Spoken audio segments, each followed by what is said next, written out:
ശാല പ്ലാന്റ് അടച്ചുപൂട്ടിയതോടുകൂടി നമ്മുടെ പ്രദേശത്ത് കണ്ണുവയ്ക്കാൻ തുടങ്ങിയത് 2012 മുതലാണ്. വിളപ്പിൽശാല പ്ലാന്റ് 1995 അവിടെ പ്രവർത്തനം ആരംഭിക്കുവാൻ വേണ്ടിയുള്ള നടപടികൾ ആരംഭിച്ചു. അവിടുത്തെ ജനങ്ങൾ സർവാത്മ സ്വാഗതം ചെയ്തു. തിരുവനന്തപുരം കോർപ്പറേഷൻ അവിടെ ശ്രീ ശിവൻകുട്ടി മേയറായിരിക്കുന്ന കാലയളവിൽ സ്ഥലം വാങ്ങുകയും സ്ഥലം വിട്ടുകൊടുത്ത ആളുകളെ സംബന്ധിച്ചിടത്തോളം, ആ പ്രദേശത്തെ ആളുകളെ സംബന്ധിച്ചിടത്തോളം വളരെ സന്തോഷത്തോടുകൂടി വളരെ സംസ്കരിക്കുന്ന വലിയൊരു പ്ലാന്റ്, ഏഷ്യയിലെ തന്നെ ഏറ്റവും വലിയ ഒരു സംസ്കരണ യൂണിറ്റ് വിളപ്പിൽശാലയിൽ സ്ഥാപിക്കും എന്ന് പറഞ്ഞുകൊണ്ടാണ് ആ സംസ്കരണ പ്ലാന്റ് അവിടെ വരുമ്പോൾ ആയിരക്കണക്കിന് ആളുകൾക്ക് അവിടെ തൊഴിൽ ലഭ്യമാകും എന്ന് പറഞ്ഞുകൊണ്ടാണ് അവിടെ ഏക്കർ കണക്കിന് സ്ഥലം അക്വയർ ചെയ്തത്. അവിടെ 2000 അവിടെ പ്രവർത്തനം ആരംഭിച്ചു. അവിടെ പ്രവർത്തനം ആരംഭിച്ച പ്ലാന്റ് പ്രവർത്തനം ആരംഭിച്ച് തുടങ്ങിയപ്പോഴാണ് ജനങ്ങൾക്ക് മനസ്സിലായത്, ഇത് സംസ്കരണ പ്ലാന്റ് അല്ല ഇവിടെ തുടങ്ങിയിരിക്കുന്നത്, ഇത് തിരുവനന്തപുരം കോർപ്പറേഷനിലെ മാലിന്യങ്ങൾ മുഴുവൻ ഒരു സംസ്കരണവും ഇല്ലാതെ കൊണ്ടുവന്ന് ഡംപ് ചെയ്യുന്ന ഒരു ഫാക്ടറിയാണ് അവിടെ തുടങ്ങിയത് എന്ന് അപ്പോഴാണ് ജനങ്ങൾക്ക് മനസ്സിലായത്. അവിടുത്തെ നീർത്തട പദ്ധതികളെ എല്ലാം, അവിടുത്തെ തണ്ണീർത്തട ജലസേചന പദ്ധതികളെല്ലാം, അതേപോലെ തന്നെ അവിടുത്തെ കിണറുകളെല്ലാം അവിടുത്തെ ജനങ്ങൾ വളരെ സന്തോഷത്തോടു കൂടിയും വളരെ സംശയങ്ങളില്ലാതെ തന്നെ കുടിവെള്ളം ഉപയോഗിച്ചു കൊണ്ടിരുന്ന കിണറുകളും അരുവികളുമെല്ലാം ഓരോ ദിവസങ്ങൾ കഴിയുന്തോറും അത് കറുത്ത് തുടങ്ങി. വെള്ളത്തിന്റെ കളർ മാറി അവസാനമായപ്പോ അത് തലമുടി പോലെ കറുത്ത ടാർ പോലെ കറുത്ത വെള്ളമായി അവിടുത്തെ കിണറുകളിലും അരുവികളിലും വെള്ളം മാറി. ജനങ്ങൾ പ്രതിഷേധിച്ചു. ഇതാണ് തിരുവനന്തപുരം കോർപ്പറേഷന്റെ അന്നത്തെ പ്രതിപക്ഷ നേതാവാണ്. അന്ന് അദ്ദേഹം ശരിയായ രീതിയിൽ ശക്തമായി പ്രതിരോധിച്ചു. അങ്ങനെ 2012 വിളപ്പിൽശാലയിലെ സംസ്കരണ പ്ലാന്റ് അടച്ചുപൂട്ടേണ്ടി വന്നു. ഹൈക്കോടതി ഇടപെട്ടു, എല്ലാ സംവിധാനങ്ങളും ഇടപെട്ടു, സർക്കാർ തന്നെ ചർച്ച നടത്തി. പക്ഷേ മലയൻകീഴ് പഞ്ചായത്ത് പ്രസിഡന്റിന്റെ നിശ്ചയദാർഢ്യത്തിന് മുന്നിൽ തിരുവനന്തപുരം കോർപ്പറേഷനും അതേപോലെ തന്നെ സംസ്ഥാന ഗവൺമെന്റും മുട്ടുമടക്കേണ്ടി വന്നു. അവിടെ നിന്നും സംസ്കരണ പ്ലാന്റുകൾ അടച്ചുപൂട്ടി, അവർ താഴിട്ട് പൂട്ടി. ആ സംസ്കരണ പ്ലാന്റ് അവിടെ പൂട്ടേണ്ടി വരുന്നത് അവർക്ക് എത്രയോ ദിവസങ്ങളുടെ സമരം നടത്തേണ്ടി വന്നു. എത്രയോ ദിവസങ്ങൾ അവർ പഞ്ചായത്ത് പ്രസിഡന്റിന്റെ നേതൃത്വത്തിൽ അവിടുത്തെ അമ്മമാർ, സഹോദരിമാർ റോഡുകൾ ഉപരോധിച്ചുകൊണ്ട് സമരം നടത്തേണ്ടി വന്നു. അതിന്റെ അന്തിമ ഫലമായി അവിടെ പ്ലാന്റുകൾ അടച്ചുപൂട്ടിയപ്പോ നമ്മുടെ സ്ഥലമാണ് സംസ്ഥാന ഗവൺമെന്റിലെ ഉദ്യോഗസ്ഥന്മാർ ചൂണ്ടിക്കാണിക്കപ്പെട്ടത്.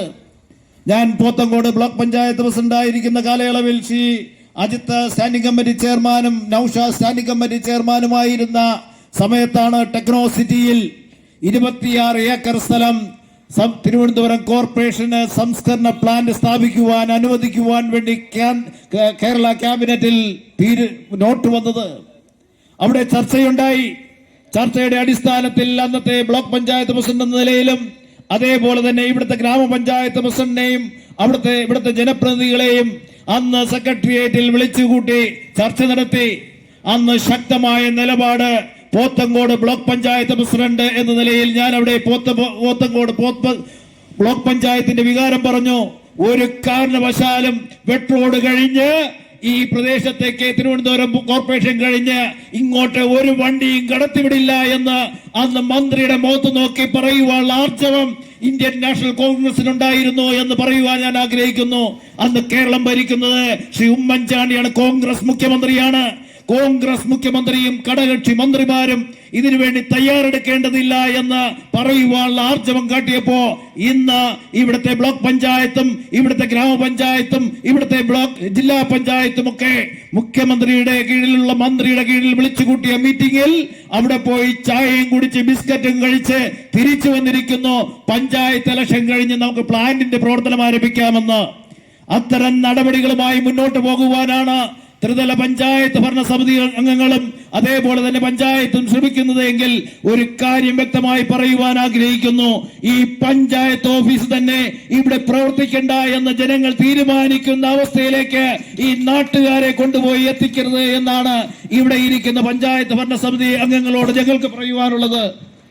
അതിനോടൊപ്പം തന്നെ എനിക്കിവിടെ ഇവിടുത്തെ പഞ്ചായത്ത് പ്രസിഡന്റിനോടും അതേപോലെ തന്നെ ഇവിടുത്തെ ജനപ്രതിനിധികളോടും വിവിധ രാഷ്ട്രീയ പാർട്ടികളിലെ നേതാക്കന്മാരോടും ഞങ്ങൾക്ക് അഭ്യർത്ഥിക്കുവാനുള്ളത്, ഇതിൽ രാഷ്ട്രീയമില്ല. ഇതിൽ രാഷ്ട്രീയം നിങ്ങൾ കാണരുത്. ഇവിടെ കൂടിയിരിക്കുന്ന ഇപ്പോൾ കോൺഗ്രസുകാരായിരിക്കാം, അല്ലെങ്കിൽ ഇതിനെതിരെ പ്രതികരിക്കുന്ന ജനങ്ങളായിരിക്കാം ഇവിടെ കൂടിയിരിക്കുന്നത്. ഈ നാടിനെ നശിപ്പിക്കുവാൻ വേണ്ടിയുള്ള പ്ലാന്റുകളുമായി ഇവിടെ വരുന്നതിനെതിരെ ഇവിടുത്തെ മുഴുവൻ രാഷ്ട്രീയ പാർട്ടികളും ഇവിടുത്തെ മുഴുവൻ ജനപ്രതിനിധികളും ഒരുമിച്ച് ഒറ്റക്കെട്ടായി നിൽക്കേണ്ട അവസ്ഥയാണ് ഇവിടെയുള്ളത്. ഞാൻ ഒരു കാര്യം കൂടി സൂചിപ്പിക്കുന്നു. അന്നത്തെ സെക്രട്ടറി 2012 സെക്രട്ടേറിയറ്റിലെ മീറ്റിംഗിൽ വെച്ച് അവിടെ അഭിപ്രായം പറയുക മാത്രമല്ല ചെയ്തത്, ഇവിടുത്തെ ഈ മംഗലോരം പഞ്ചായത്തിലെ കമ്മ്യൂണിറ്റി ഹാളിൽ സർവകക്ഷി മീറ്റിംഗ് ഞാൻ വിളിച്ചു. പോത്തങ്കോട് ബ്ലോക്ക് പഞ്ചായത്തിന്റെ കീഴിൽ പോത്തങ്കോട് ബ്ലോക്ക് പഞ്ചായത്തിന്റെ കീഴിൽ വിളിച്ചുകൂട്ടിയ മീറ്റിംഗിൽ ഇന്നത്തെ MLA ശ്രീ വി ശശി അടക്കം പങ്കെടുത്തു എന്നുള്ളത് ഞാൻ നിങ്ങളെ ഓർമ്മപ്പെടുത്തുകയാണ്. വി ശശി അടക്കമുള്ള ആളുകൾ വന്ന് ഈ പ്രദേശത്തേക്ക് മാലിന്യ പ്ലാന്റ് കൊണ്ടുവരാൻ അനുവദിക്കില്ല എന്ന് പ്രഖ്യാപിച്ചു പോയ ശ്രീ വി ശശിയാണ് ഇന്ന് MLA ആയിരിക്കുന്നത്. എന്തുകൊണ്ട് അദ്ദേഹത്തിന് തടയുവാൻ കഴിഞ്ഞില്ല? അന്ന് വലിയ ശക്തമായി പറഞ്ഞല്ലോ, അന്ന് പ്രതിപക്ഷത്തെ MLA ആയിരുന്നത് കൊണ്ടായിരിക്കാം. അന്നത്തെ MP അടക്കമുള്ള ശ്രീ എ സമ്പത്ത് അടക്കമുള്ളവർ ഇവിടെ വന്നു. അന്ന് ശക്തമായി പറഞ്ഞു, ഈ പ്രദേശത്തേക്കല്ല മാലിന്യം കൊണ്ടുവരേണ്ടത്, സംസ്കരിക്കേണ്ടത് കോർപ്പറേഷനുള്ളിൽ തന്നെ എത്രയോ സ്ഥലങ്ങളുണ്ട് എന്ന് പറഞ്ഞുപോയ വി ശശിയും എ സമ്പത്തും ഇവിടുത്തെ ഇടതുപക്ഷ ജനാധിപത്യ മുന്നണിയുടെ നേതാക്കന്മാരും MLAയുമാണ് എന്ന് നിങ്ങൾ മറന്നു പോകരുത്. ഇവിടെ വിവിധ ആലോചനകൾ ഉണ്ടായിട്ടുണ്ട്. വേലൂർ സ്കൂളിന് സമീപമുള്ള ഇവിടെ ഏറ്റവും വലിയ 10-12 ഏക്കർ സ്ഥലം, അവിടുത്തെ സ്ഥലം നികത്തി, വേലൂരത്തെ സ്ഥലം നികത്തി ആ സ്കൂളിന് ഗ്രൗണ്ട് ഉണ്ടാക്കി കൊടുക്കാമെന്ന് അന്നത്തെ തദ്ദേശ സ്വയംഭരണ വകുപ്പ് മന്ത്രി പറയുകയുണ്ടായി.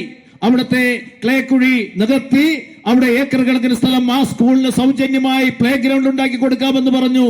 ആ മാലിന്യങ്ങൾ കൊണ്ടുവന്ന് ഡംപ് ചെയ്തുകൊണ്ട് ഒരു കാരണവശാലും നടക്കില്ല എന്ന് പറഞ്ഞു. അങ്ങനെ നിലപാടുകൾ എടുത്ത് മുന്നോട്ട് പോകുന്ന ഐക്യ ജനാധിപത്യ മുന്നണിയെ സംബന്ധിച്ചിടത്തോളം, കോൺഗ്രസിനെ സംബന്ധിച്ചിടത്തോളം ഒരു കാര്യം കൂടി വ്യക്തമായി പറയുന്നു.